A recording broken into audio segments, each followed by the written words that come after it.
आमच्या वेळेस आम्ही सकाळी लवकर उठून सणांच्या तयारीला लागायचो. पण आता एवढी कष्ट कोण करतं? सर्व आपापल्या परीने पूजा करतात आणि मिरवणूक देखील दुपारीच निघणार आहे. आता मी काय करू ग? सण फक्त मनोरंजनासाठी नसतात, त्यामागची संस्कृती तुम्ही विसरला आहात. अगं आजी, सण असतातच आपल्या मनोरंजनासाठी.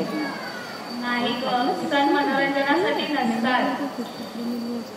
आपल्या वाडवडिलांनी आपल्याला काय शिकवले आहे? आपण गणपतीतून गणपती बाप्पा घरी आणतो, त्याची पूजा करतो.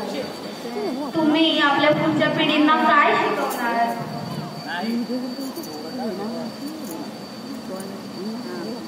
अगं आजी, आता हे सर्व युट्यूबवर अवेलेबल आहे आणि दर्शन देखील ऑनलाईन करू शकतो. पण हे सण साजरी करायची खरी पद्धत नाहीये. अगं आजी, आता कोण करते एवढी मेहनत आणि हिंमत दहीहंडीला ते थर चढण्याची? सर्वांना आपल्या जीवाची काळजी असते.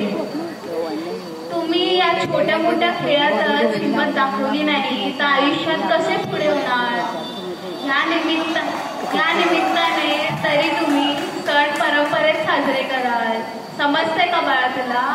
होय, मला तुझे म्हणणे पटले आहे. आता मी सर्व सण त्याच्या रीतीने आणि आनंदाने साजरा करेन. थँक्यू.